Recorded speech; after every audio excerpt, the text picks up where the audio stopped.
मेरे प्यारे प्यारे बच्चों सुप्रभात।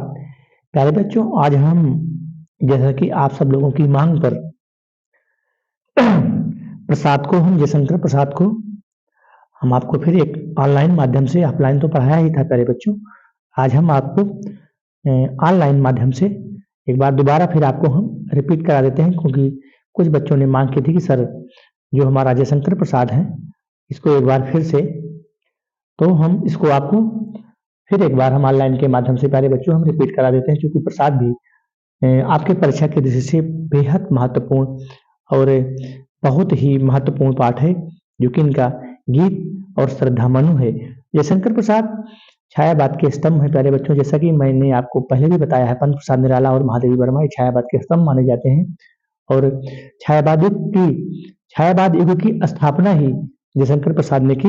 और जयशंकर प्रसाद के बारे में तो प्यारे बच्चों आपको मैंने ऑलरेडी बता ही दिया है, क्योंकि इनकी जो रचनाएं हैं वह भी बहुत ही प्रसिद्ध हैं, इनके नाटक हैं, इनकी कहानियां हैं, और इसके बारे में मैंने आपको ऑलरेडी प्यारे बच्चों बता भी चुके हैं। क्योंकि प्रसाद हमारे हिंदी साहित्य के स्तंभ हैं, और यही नहीं, वह अपनी, कहने का मतलब है प्यारे बच्चों, जो उनकी प्रमुख रचनाएं हैं, जैसे इनका हो गया चित्राधार, हो गया कानन कुसुम, झरना, लहर, प्रेम, पथिक, आंसू, कामायनी का महाकाव्य है। कामायनी में 15 सर्ग है। पहला सर्ग कौन सा है? चिंता है। अंतिम सर्ग कौन सा है? आनंद है। और कामायनी का महाकाव्य है, प्रसाद कामायनी महाकाव्य है। इसमें 15 सर्ग है। पहला सर्ग कौन सा है? आपको मैंने प्यारे बच्चों पहले बता ही भी दिया है। पहला सर्ग कौन सा है? चिंता। और अंतिम सर्ग कौन सा है? आनंद। इसके अलावा जो इनका जो इनके प्यारे बच्चों कुछ इनके नाटक भी हैं। रात्रि हो गया, विशाखा हो गया, जन्म जगन्नाथ, अजासत, चंद्रगुप्त, स्कंदगुप्त और देवस्वामी इनका नाटक है। और इनकी कुछ कहानियां भी हैं। और इनकी पहली कहानी आपको प्यारे बच्चों बताया था, ग्राम्य है, 1940 में प्रकाशित हुई थी। इसके अलावा उनकी कुछ कहानियां जैसे हैं आकाशदीप है, छाया है, प्रतिध्वनि है। इस प्रकार से इनकी कहानी हो गई, काव्य रचनाएं हो गई, और इनके नाटक हो गए। ठीक है, तो इस प्रकार से आज हम प्यारे बच्चों आपको हम जो प्रसाद का गीत लिखा है, गीत लिखा है प्रसाद ने, बीती विभावरी जागरी अंबर पनघट में डुबो रही। क्या वर्णन है, किस प्रकार से इन्होंने वर्णन किया है। विभावरी माने होता है प्यारे बच्चों रात्रि।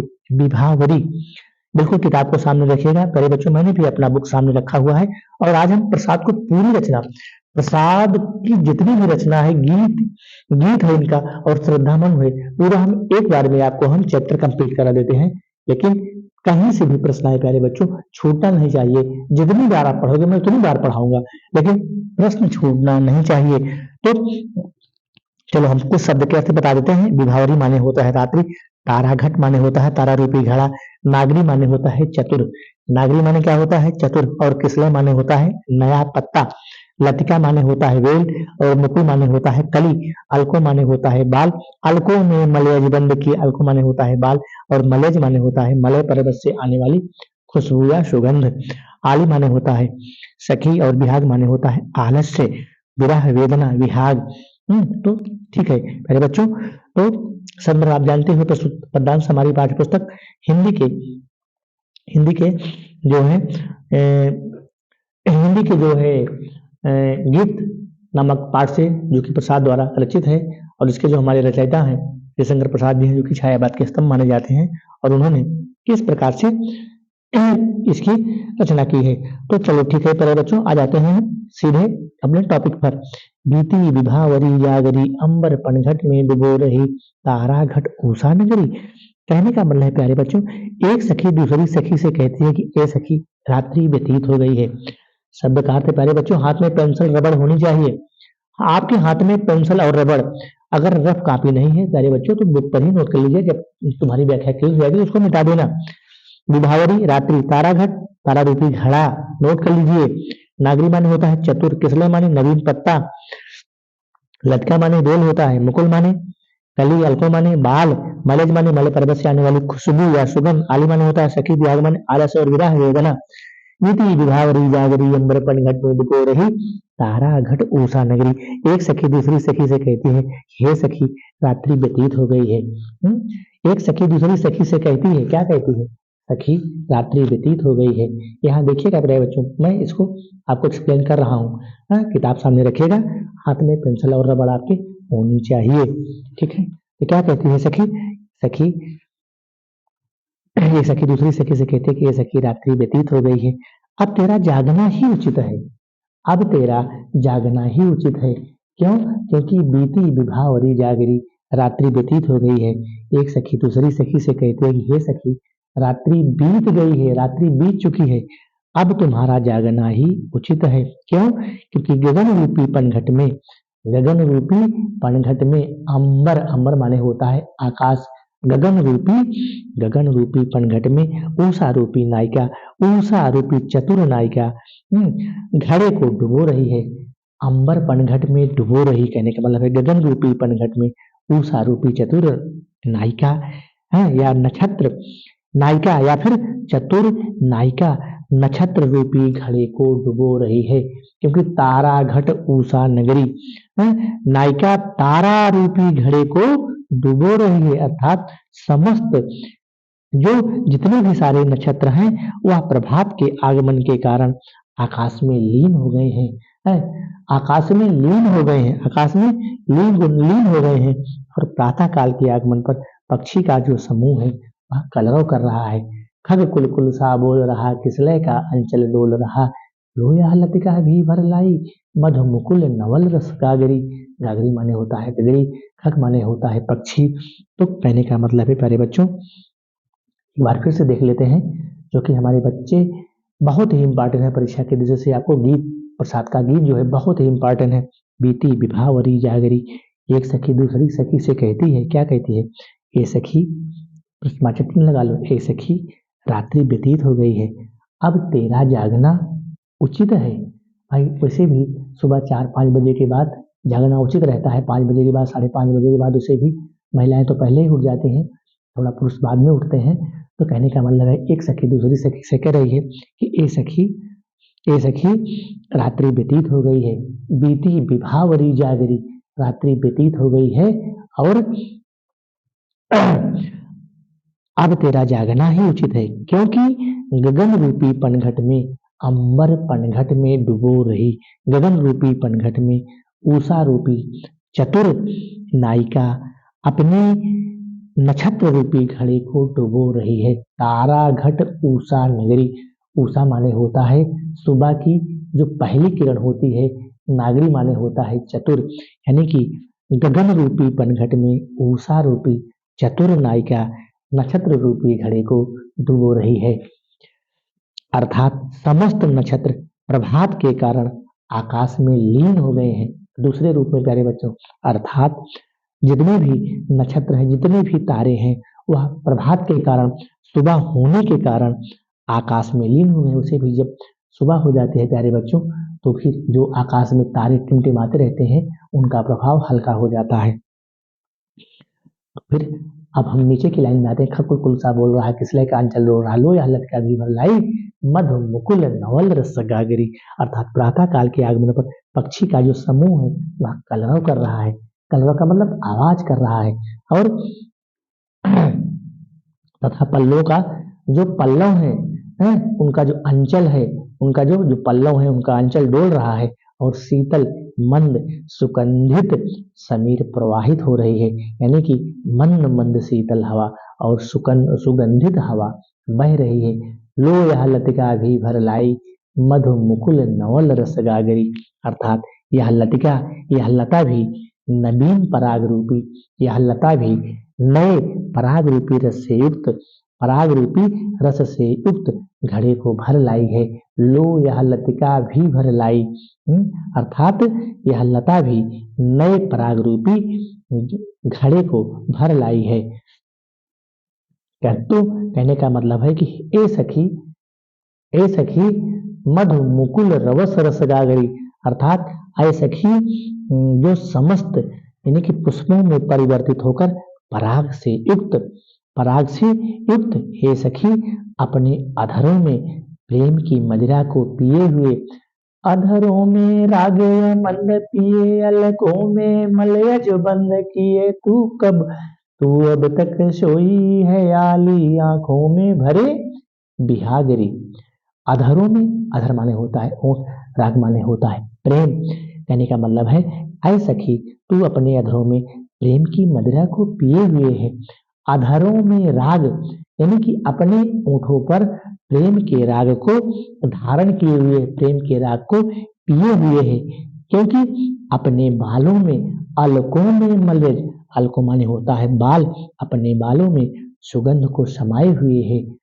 अलकों में मलय, यानी कि मलय पर्वत से आने वाली खुशबू को, आने वाली सुगंध को अपने बालों में आपने बंद किया हुआ है। ऐ सखी तू अब तक सोई है, ऐ सखी तू अब तक सोई हुई है। कहने का मतलब है कि जो तुम्हारे आंखों में आलस्य भरा हुआ है। कहने का तात्पर्य है प्यारे बच्चों कि प्रातः काल होने पर चारों तरफ जागरण हो गया है, सभी लोग जाग चुके हैं, परंतु ए सखी तू अब तक सो रही है, अर्थात यह सोने का समय नहीं है। तू अब तक सोई है आली, आली माने होता है सखी। नोट कर लीजिए, पेंसिल और रबड़ हाथ में होनी चाहिए। तू अब तक सोई है आली, ऐ सखी तू अब तक सोई हुई है आंखों में भरे बिहागरी, अर्थात यह तुम्हारे सोने का समय नहीं है, यह तुम्हारे सोने का समय नहीं है। क्योंकि विहाग माने होता है आलस्य, विरह, वेदना, यानी कि आंखों में भरे, जो तुम्हारे आंखों में आलस्य, विरह और वेदना भरी हुई है, अब जागो। और क्योंकि तुमने अपने बालों में मलयज पर्वत से आने वाली खुशबू को बंद किया हुआ है, और जब तू जग जाएगी तो वह खुशबू चारों तरफ फैल जाएगी। तो प्यारे बच्चों, इस प्रकार से हमारा गीत प्रसाद द्वारा जो लिखा गया था गीत, ये समाप्त होता है। यही है ये प्रसाद द्वारा जो गीत है। अलकों में रागे मंद किए, अलकों में मलय जो बंद किए, तू अब तक सोई है आली, आंखों में भरे विहागरी, अर्थात अपने अधरों पर जो प्रेम के, एक बार फिर से प्यारे बच्चों दोहरा देते हैं, ऐ सखी जो तुमने अपने अधरों में प्रेम की मदिरा को धारण किया हुआ है, अर्थात प्रेम के रस का रसास्वादन किया हुआ है, और अपने बालों में सुगंध को समाये हुए है, क्योंकि वह सुगंध मलय पर्वत से आ रही है। अलको माने बाल होता है, और मलय माने मलय पर्वत से आने वाली सुगंध, जो तुमने अपनी बालों में मलय पर्वत से आने वाली सुगंध को बंद किया हुआ है, ऐ सखी तू अब तक सोई हुई है। आली माने सखी होता, ऐ सखी तू अब तक सोई हुई है, अरे उठो, जागो। अगर जब तुम जग जाओगी तो वह जो तुमने अपने बालों में मलय पर्वत से आने वाली खुशबू को बंद किया हुआ है, उसकी सुगंध, उसकी खुशबू चारों तरफ फैल जाएगी। और जो तुमने अपने आंखों में आलस्य और वेदना, विरह को धारण किया हुआ है, ऐ सखी जागो, अर्थात सुबह हो गई है, प्रातः काल हो गई है, चारों तरफ जागरण हो गया है, लेकिन तू अब तक सोई हुई है, अर्थात यह तुम्हारे सोने का समय नहीं है। अब हम आ जाते हैं श्रद्धा और मनु पर। प्यारे बच्चों, हम यहाँ आ जाते हैं, थोड़ा सा इसका कलर चेंज कर दें, और यहाँ हम आ जाते हैं, कौन हो तुम बसंत के दूत, कौन हो तुम बसंत के दूत है। यही इनका जो इनका श्रद्धा मनु है, इस प्रकार से हम इसकी हम व्याख्या करते हैं।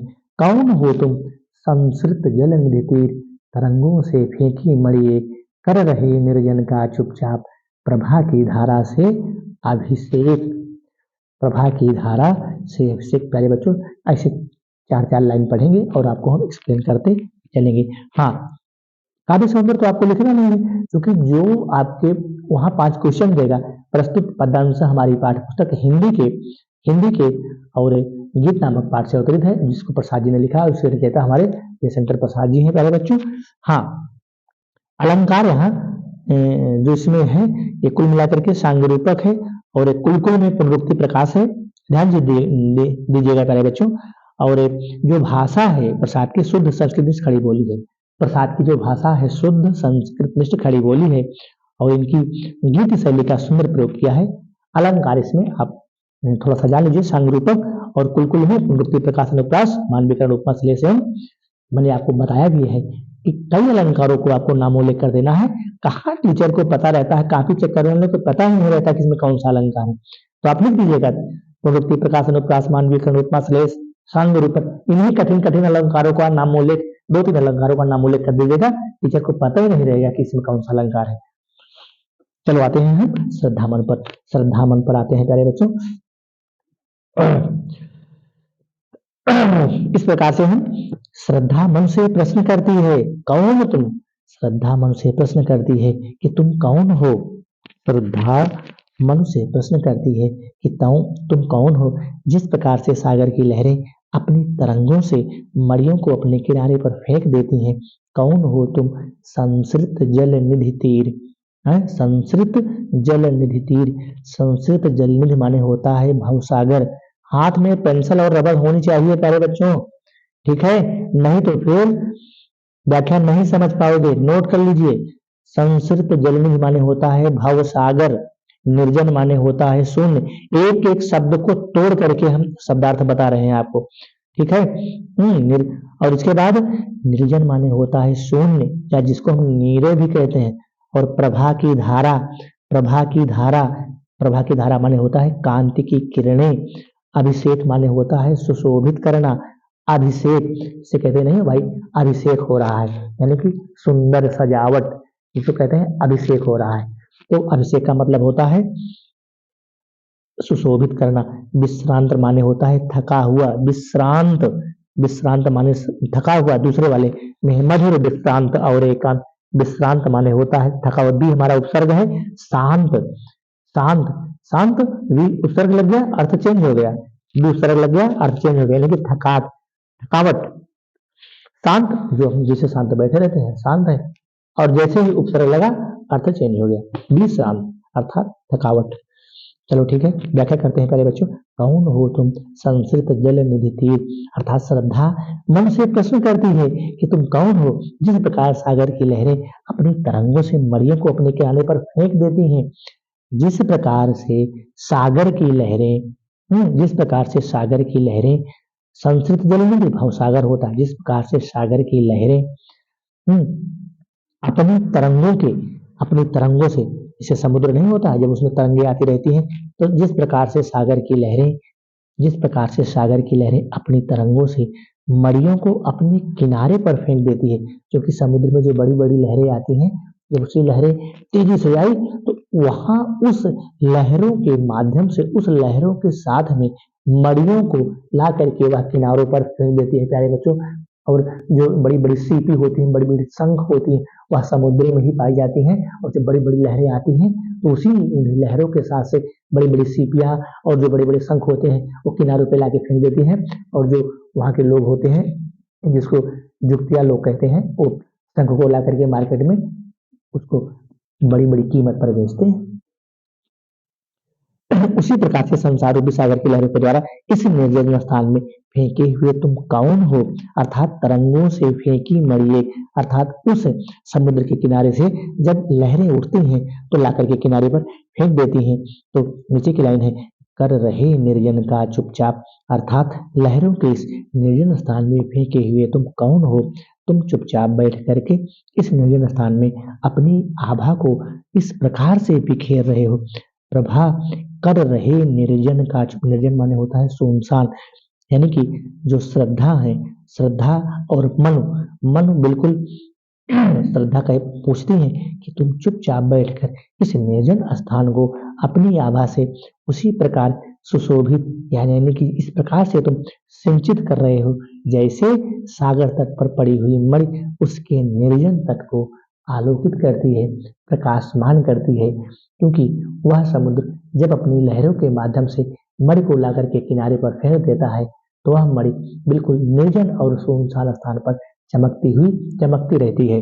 तो वहीं पर यहाँ पर श्रद्धा कह रही है कि जिस प्रकार से सागर तट पर पड़ी हुई मणि उसके निर्जन तट को आलोकित करती है, ठीक उसी प्रकार से आप इस निर्जन और सुनसान स्थान पर बैठे हुए आप कौन हैं? श्रद्धा मन से सवाल करती हैं, श्रद्धा मन से प्रश्न पूछती हैं कि कर रहे निर्जन का चुपचाप, अर्थात इस निर्जन और चुप शांत सुनसान स्थान पर आप कौन हो, जो कि प्रभा की धारा से, अर्थात प्रभा की एक किरण से, प्रभा की एक धारा से आप उसको आलोकित कर रहे हो, प्रकाशमान कर रहे हो।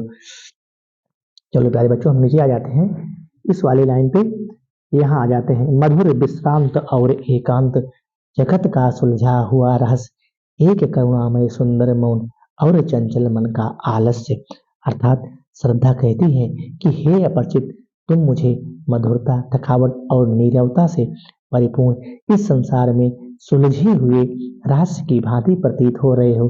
कहने का मतलब है कि मधुर विश्रांत, विश्रांत माने होता है थकावट, थका हुआ, अर्थात मधुर माने होता है सुंदर।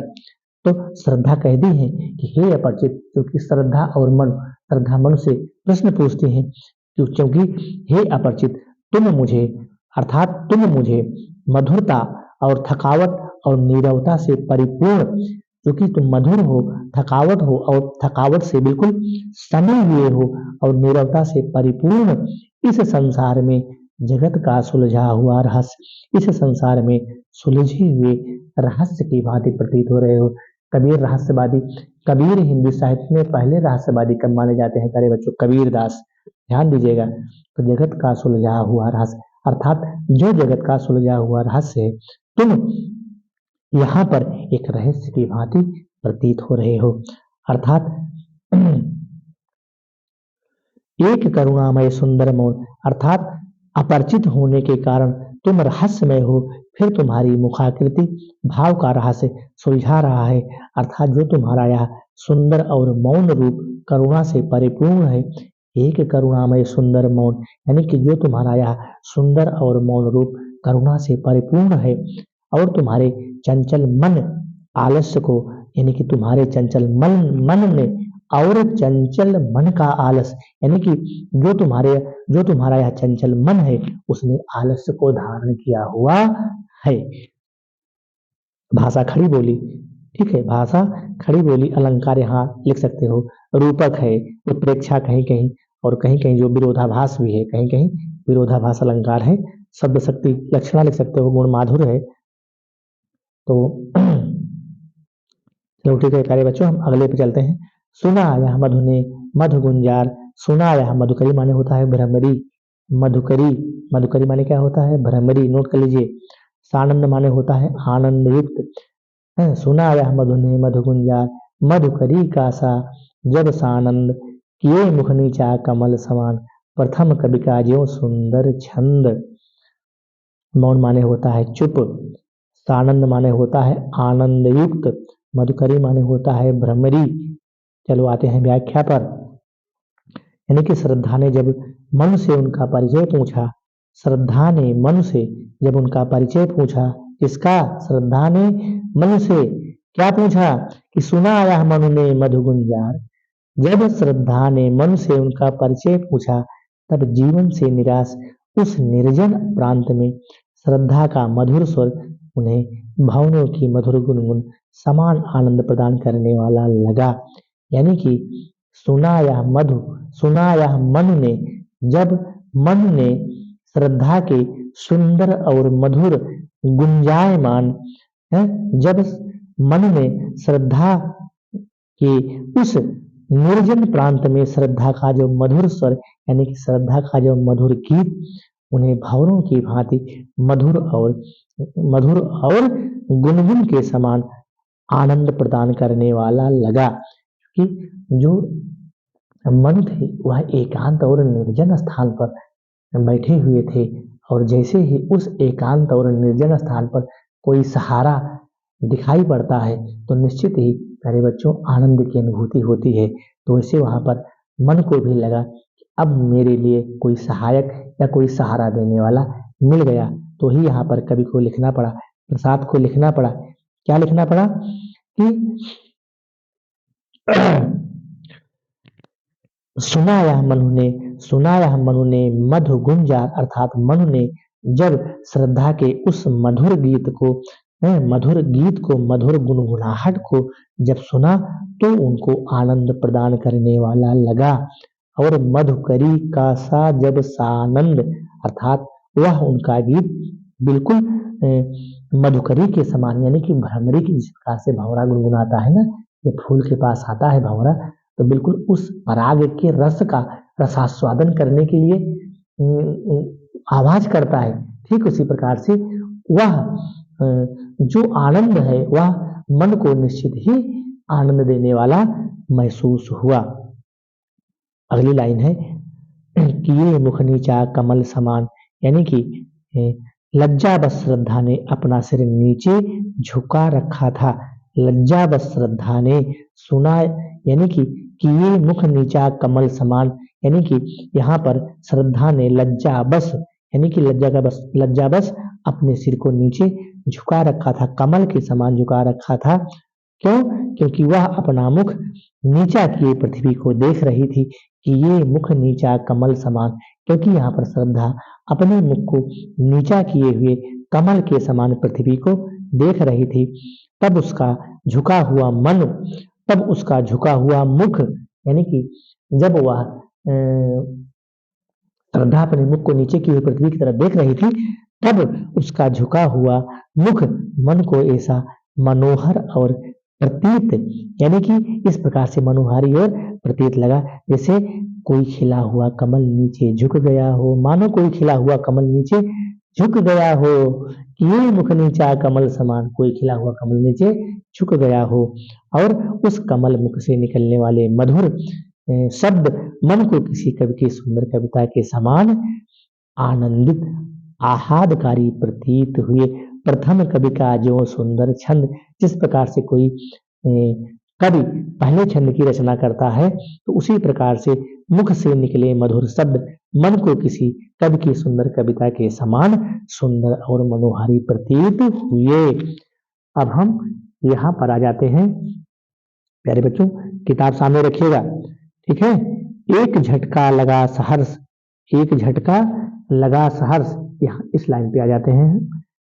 यहाँ ये जो पीला कलर हम चढ़ा दे रहे हैं, यहाँ एक झटका लगा सहर्ष, एक झटका सा लगा सहर्ष, निखरने लगे लुटे से कौन, गा रहा यह सुंदर संगीत, कुतूहल रह न सका फिर मौन। कुतूहल रह न सका फिर मौन। कुतूहल माने होता है किसी चीज को जानने की जिज्ञासा, कुतूहल बना रहता है, किसी चीज को जानने की जिज्ञासा। कहने का मतलब है प्यारे बच्चों, यहाँ पर हम इसको आपको पढ़ा रहे हैं, कुतूहल रह न सका, यहाँ तक आपको हम पढ़ा दे रहे हैं। ये लाइन, ये 4 लाइन पहले इसको देखिए, इसके बाद अगली व्याख्या हम बाद में करते हैं। एक झटका सा लगा सहर्ष, अर्थात मन जब अचानक प्रकट हुई, तो उस अपूर्व सुंदरी को जब श्रद्धा, यानी मन ने जब अचानक श्रद्धा प्रकट हुई, तो मन ने जब उन्हें देखा तो उन्हें खुशी का एक झटका लगा। एक झटका सा लगा सहर्ष, इसको मन को, अर्थात जब अचानक श्रद्धा वहां प्रकट हुई तो मन को एक झटका सा लगा, और निखरने लगे लुटे से कौन, अर्थात वो उसकी सुंदरता और मोहक छत पर सर्वस्व लुटा बैठे, और जैसे लुटा पिसा व्यक्ति कोई अपनी शुद्ध बुद्ध खो बैठता है। निखरने लगे लुटे से कौन, अर्थात उनको ऐसा महसूस हुआ कि मेरा सब कुछ लुट गया है। गा रहा यह सुंदर संगीत है, और इस प्रकार से श्रद्धा की जो मोहक छवि आकर्षित होकर मन अपना शुद्ध बुद्ध खो करके देखने लगे। गा रहा यह सुंदर संगीत, कुतूहल रह सका फिर मौन, अर्थात जो उनकी जिज्ञासा थी वह शांत नहीं रह सकी, और उस निर्जन प्रांत में कौन यह मधुर गीत गा रहा है, तब वे अपने मन को अपने बस में न रख सके, अर्थात कुतूहल रह न सका फिर मौन, और उसमें श्रद्धा के विषय में सब कुछ जान लेने का कुतूहल, यानी कि जिज्ञासा जाग उठी। अर्थात गा रहा यह सुंदर संगीत, तो मन को यह महसूस हुआ कि इस निर्जन नीरव और शांत स्थान पर यह सुंदर और मधुर गीत कौन गा रहा है। कुतूहल, यानी कि मन को यह जानने की जिज्ञासा पैदा हो गई, फिर उनका यह जो कौतूहल था, यह जानने की जिज्ञासा को फिर वो मौन नहीं रख सके, और उस छवि को, उस आभा को देखने के लिए उनके मन में जिज्ञासा जाग उठी। प्यारे बच्चों, यहाँ जो अलंकार है उसको आप उपमा, रूपक और अनुप्रास दिखा सकते हो। श्रृंगार रस है यहाँ पर, भाषा खड़ी बोली तत्सम, ध्यान दीजिएगा, जो प्रसाद की भाषा है वो तत्सम खड़ी बोली पूरे श्रद्धा मन में है, इसको आप ध्यान में बैठा लीजिए। पूरे प्रसाद की पूरी रचना में, प्रसाद में जितना श्रद्धा मन लिखा है, पूरी रचना में इन्होंने तत्सम और खड़ी बोली का प्रयोग किया है। हाँ, अलंकार कहीं कहीं चेंज हो जाते हैं, यहाँ पर उपमा, रूपक और अनुप्रास है, यहाँ पर श्रृंगार रस है, माधुर्य गुण है, अभिधान शब्द शक्ति हो गई। अगले हम आ जाते हैं, और देखा वह सुंदर दृश्य नयन का इंद्रजाल। इंद्रजाल माने होता है जादू, नोट कर लीजिए, इंद्रजाल माने क्या होता है? जादू। अभिराम माने होता है सुंदर। अभी उपसर्ग है राम, मर्यादा पुरुषोत्तम राम, वही तो राम तो सुंदर है, थे ही मर्यादा पुरुषोत्तम राम सुंदर थे ना। अभी क्या है? हमारा उपसर्ग है। राम कैसे थे? सुंदर थे, तो इसका क्या बन गया? अभिराम। अभिराम माने होगा सुंदर। चंद्रिका माने चांदनी, चंद्रिका माने चांदनी। घनश्याम काला बादल, घनश्याम काला बादल। चंद्रिका से लिपटा घनश्याम। अनुकृति, अनुकृत माने होता है आकृति, आगे वाले।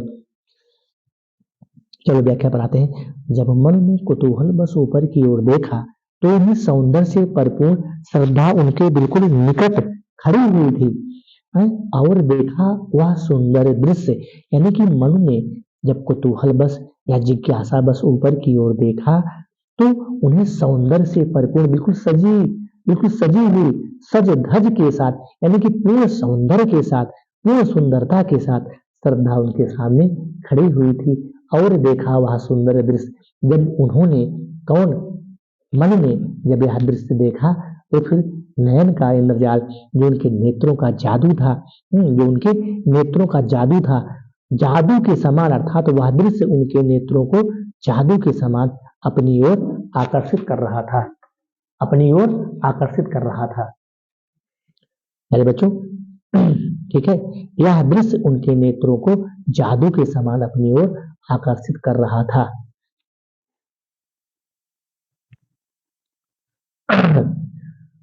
गा रहा यह सुंदर संगीत, नहीं नीचे है, नयन का इंद्रजाल अभिराम, अर्थात चलो एक बार फिर से देख लेते हैं। अर्थात जब मन ने कुतूहल बस, जब मन ने कुतूहल बस ऊपर की ओर देखा तो उन्हें श्रद्धा बिल्कुल सौंदर्य से, यानी कि सुंदरता से यानी कि सज धज के साथ, यानी कि पूर्ण सुंदरता के साथ, पूर्ण सौंदर्य के साथ श्रद्धा उनके सामने निकट खड़ी हुई थी।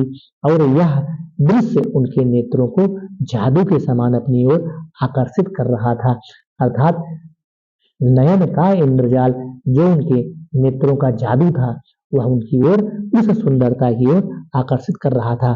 तो मन ने श्रद्धा को देखा, मन ने श्रद्धा को देखा, और बिल्कुल वह फूलों से लदी हुई कुसुम वैभव में लता समान, कुसुम माने होता है पुष्प, तो मन ने श्रद्धा को जब देखा तो उन्हें लगा, किसको? मन को। जब मन ने बिल्कुल इस प्रकार से सजी हुई, इस प्रकार से सज, यानी कि सुंदरता के साथ, सजावट के साथ मन ने जब श्रद्धा को देखा तो उनको लगा कि वह फूलों से लदी हुई सौंदर्यमयी लता के समान है, कुसुम वैभव में लता समान। मेरे बच्चों, यानी मन ने जब श्रद्धा को देखा तो उन्हें लगा कि वह फूलों से लदी हुई सौंदर्यमयी लता के समान है, कुसुम वैभव में लता समान। और उन्हें अनुभव किया, क्या अनुभव किया? जिस प्रकार से चंद्रमा की शीतल चांदनी चंद्रिका से लिपटा घनश्याम, चंद्रिका, चंद्रिका, घनश्याम माने होता है काला बादल, घन माने बादल, श्याम माने भगवान कृष्ण, भगवान कृष्ण सावले रंग के थे, काले रंग के थे, उसी को कहा गया है घनश्याम। जैसे चंद्रमा की शीतल चांदनी से लिपटा हुआ बादल का कोई टुकड़ा उनके सामने खड़ा हो। चंद्रिका से लिपटा घनश्याम, चंद्रिका माने होता है चांदनी, चंद्रिका माने चांदनी, घनश्याम माने होता है काला बादल। अर्थात चंद्रमा की शीतल चांदनी से लिपटा हुआ बादल, चंद्रमा की शीतल चांदनी से लिपटा हुआ बादल का कोई टुकड़ा उनके सामने खड़ा हो। प्यारे बच्चों, इस प्रकार से हमारा यह भी 4 लाइन समाप्त होता है। बहुत थकान लग जाती है प्यारे बच्चों, व्याख्या करने में बहुत थकान लगती है, लेकिन आप लोगों को तो पढ़ाना ही है, चाहे थकान लगे, चाहे खाना मिले, चाहे पानी मिले, चाहे ना मिले, लेकिन व्याख्या तो करनी ही है, क्योंकि प्यारे बच्चों आपका भविष्य है, और आपका भविष्य, जब आपने हमारे ऊपर भरोसा किया है तो फिर हमारा यह दायित्व बनता है कि हम आपके उस कर्तव्यों को पूरा करें। तो प्यारे बच्चों, अब हम चलते हैं अगली लाइन पर। बुक को सामने रखिएगा भाई, और पेंसिल और रबड़ आपके हाथ में होनी चाहिए। क्योंकि प्यारे बच्चों जितने भी कठिन शब्द होंगे हम आपको ऐसे धीरे धीरे पढ़ाते रहेंगे, और लेकिन आप अपने धैर्य को बनाए रखिएगा। और अगर जिसको यह वीडियो ना अच्छा लगे बिल्कुल स्किप करके चले जाइए, जिसको अच्छा लगे वही पढ़े। तो जरूरी नहीं है कि सब लोग पढ़ करके सब लोग महान नहीं हो सकते हैं। प्यारे बच्चों, या हिंदी साहित्य है, या संस्कृत साहित्य है, या कोई फेसबुक और इंस्टाग्राम की रील नहीं है, या साहित्य है, और साहित्य में तो समय देना ही पड़ेगा। जिसकी इच्छा हो पढ़े, जिसकी इच्छा हो ना पढ़े, वह तो अपने ऊपर निर्भर है। तो प्यारे बच्चों, अब हम चलते हैं अगले लाइन पर। हाँ, तब तक हम अपना आपका पेज जो है चेंज कर लें। चलो ठीक है, जो हमारा दूसरा पेज आ जाता है प्यारे बच्चों, हृदय की अनुकृति बाह्य उदार। यहाँ आ जाते हैं हम हृदय की अनुकृति। थोड़ा सा कलर चेंज कर लेते हैं प्यारे बच्चों, धैर्य को बनाए रखिएगा बिल्कुल। अब हम हरा कलर ला लेते हैं, ये वाली 4 लाइन इसको पढ़ाते हैं, ठीक है। क्या है? हृदय की अनुकृति बाह्य उदार, एक लंबी काया उन्मुक्त, मधु पवन क्रीडत, ज्यों शिशुसाल सुशोभित हो सौरभ संयुक्त। बिल्कुल इस प्रकार से क्या हो जाता है। चलो हम देखते हैं।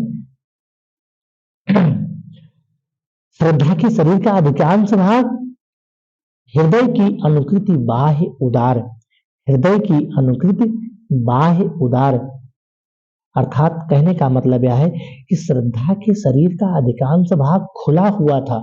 हृदय की अनुकृति बाह्य उदार, और उसकी देह यानी कि उसका शरीर पर्याप्त लंबी थी। बाह्य उदार कहने का मतलब है प्यारे बच्चों कि जो भी श्रद्धा के शरीर का जो अधिकांश भाग था वह बिल्कुल खुला हुआ था। श्रद्धा के शरीर का अधिकांश भाग खुला हुआ था, और उसके शरीर जो उसका देह था, जो उसकी शरीर थी, वह पर्याप्त लंबी थी। और उसे देखकर ऐसा महसूस हो रहा था, एक लंबी काया, काया माने होता है शरीर, यानी कि एक लंबी शरीर उन्मुक्त उनके सामने खड़ी हुई थी। किसके सामने? श्रद्धा के सामने, क्योंकि श्रद्धा और मन वो मन के सामने खड़ी थी। एक लंबी काया, एक लंबी का एक लंबी शरीर, यानी कि जो श्रद्धा थी, श्रद्धा की लंबाई काफी थी। तो कहने का मतलब है कि श्रद्धा का जो श्रद्धा की काया है, जो श्रद्धा का शरीर है, बिल्कुल वह मन के सामने इस प्रकार से खड़ी हुई थी, जैसा लग रहा था कि मधु पवन क्रीडत ज्यों शिशुसाल। ऐसा महसूस हो रहा था, ऐसा आभास हो रहा था कि वह उदार और विस्तृत हृदय की प्रतिमूर्ति है। अर्थात शिशुसाल, शिशुसाल, शिशुसाल माने होता है साल का छोटा वृक्ष। साल है प्यारे बच्चों एक वृक्ष का नाम है, जैसे साल सागौन नहीं होता है, साल सागौन का वृक्ष होता है, उसी का नाम है साल का छोटा वृक्ष। शिशुसाल, शिशु वैसे भी छोटा होता है, तो वही है। कहने का मतलब है कि मानो वह उदार और विस्तृत हृदय की प्रतिमूर्ति हो, अर्थात विस्तृत और यानी कि बड़ा और उदार हृदय के समान उसका शरीर भी विशाल और लंबा था। मधु पवन क्रीडत ज्यों शिशुसाल, अर्थात मानो वह उदार और विस्तृत हृदय की प्रतिमूर्ति हो, और उसका उदार हृदय के समान उसका शरीर भी विशाल और लंबा था। ठीक है। सुशोभित हो सौरभ संयुक्त, अर्थात सुशोभित हो सौरभ संयुक्त कहने का मतलब है कि जो उसका शरीर, जो श्रद्धा का वह लंबा और सुंदर शरीर बसंत की सुगंधित मंद मंद बहने वाली पवन के समान अटखेलिया करता हुआ, साल के छोटे वृक्ष के समान सुगंध से परिपूर्ण होकर वहां शोभायमान था, वहां सुशोभित हो रहा था। सुशोभित हो सौरभ संयुक्त यानी कि वहां पर वह सुशोभायमान हो रहा था। भाषा प्यारे बच्चों इनकी बिल्कुल तत्सम परिष्कृत खड़ी बोली है। अलंकार रूपमा, उपमा रूपक और अनुप्रास अलंकार है, शब्द शक्ति लक्षणा है। और हम अब आ जाते हैं यहाँ पर अगली वाली लाइन में। इस लाइन को देखिएगा, यहाँ मसृण गांधार देश के नील, मसृण गांधार देश के नील रोम वाले मेसों के चर्म ढक रहे थे उसका बपुकांत बन रहा था कोमल वर्म। मसृण, मसृण कहा गया है प्यारे बच्चों चिकना, मुलायम या फिर चमकदार। पेंसिल रबर हाथ में रहनी चाहिए। मसृण, मसृण का शाब्दिक अर्थ है चिकना, मुलायम या फिर चमकदार। नोट कर लीजिए। मेसो माने होता है भेड़, मेसो, मेसो माने होता है भेड़। रोम वाले मेसो यानी कि जिस प्रकार से भेड़ों के ऊपर बड़े बड़े रोम होते हैं। मेरे बच्चों देखा होगा ना, जो गांव में बड़ी बड़ी 3-3, 400 की संख्या में भेड़ें आती हैं, उसमें 4-5 लोग रहते हैं, वही है मेसो यानी कि भेड़ों वाला रोम।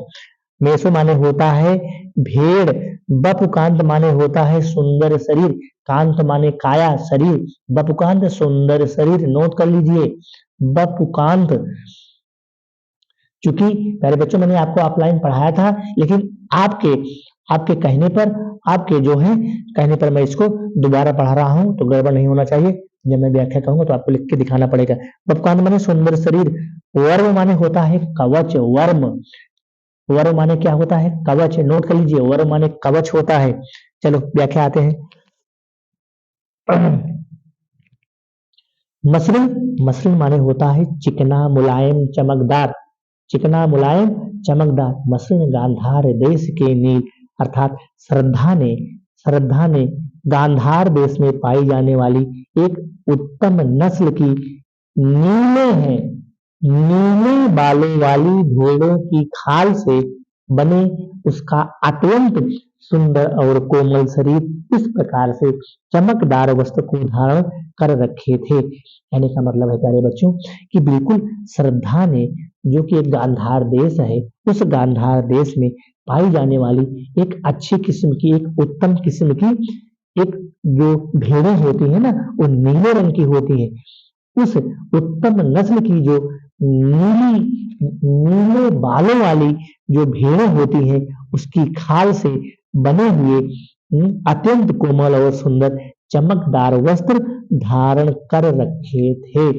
रोम वाले मेसों के चर्म, कहने का मतलब अत्यंत सुंदर कोमल चमकदार वस्त्र धारण कर रखे थे। इस प्रकार से वह वस्त्र केवल श्रद्धा के कोमल ढक रहे थे, ध्यान दीजिएगा, ढक रहे थे उसका बपुकांत, कांत माने होता है शरीर, काया, अर्थात वह वस्त्र श्रद्धा के बिल्कुल कोमल एवं रमणीय शरीर को, सुंदर शरीर को, श्रद्धा के कोमल एवं रमणीय सुंदर शरीर को पूरी तरह से ढक रहे थे। अर्थात वह वस्त्र कोमल होते हुए भी, वह वस्त्र कोमल होते हुए भी बन रहा था कोमल वर्म। वर्म माने होता है कवच, वर्म माने क्या होता है कवच, अर्थात वह वस्त्र कोमल होते हुए भी उसकी सुरक्षा कवच के बने हुए थे। मेरे बच्चों, जो हमारा इसमें अलंकार अनंतानुप्रास है, रस श्रृंगार रस है और माधुर्य गुण है, शब्द शक्ति अभिधा है। आते हैं हम अगले वाले, यहाँ पर आ जाते हैं। थोड़ा सा कलर चेंज कर दें, चलो पीला कलर ले लेते हैं। क्या है, बहुत इंपॉर्टेंट है, परीक्षा की दृष्टि से मोस्ट इंपॉर्टेंट, इसको नोट कर लीजिएगा। यहाँ हम पीला कलर आपको लगा दे रहे हैं, यहाँ पेंसिल से निशान लगाओ, मोस्ट, ये मोस्ट है भैया, मोस्ट है। नील परिधान बीच सुकुमार मधुर रहा, नील परिधान बीच सुकुमार खुल रहा मधुर अध खुला अंग, जो हो खिला हो जो बिजली का फूल, मेघवन बीच गुलाबी रंग। धन्य हो प्रसाद, आप तो महान हैं, जिस प्रकार की रचना उन्होंने की है आज तक ऐसा कोई कभी पैदा नहीं हुआ है। नील परिधान, नील परिधान माने होता है नीले रंग की वेशभूषा, परिधान माने होता है वेशभूषा, जिस कपड़े को हम धारण करते हैं उसको परिधान कहते हैं, नीले रंग की वेशभूषा। नोट कर लीजिए। सुकुमार माने होता है कोमल शरीर, सुकुमार, जैसे कोमल शरीर। मृदुल माने होता है कोमल, सुकुमार माने होता है कोमल शरीर, मृदुल माने होता है कोमल। और मेघवन बादलों का समूह, मेघवन बादलों का समूह। और व्योम माने होता है आकाश, व्योम माने क्या होता है आकाश। और घनश्याम माने होता है काले बादल, घन माने बादल और श्याम भगवान कृष्ण सावले रंग के थे, काले रंग के थे। तो हाँ रुक जा भाई,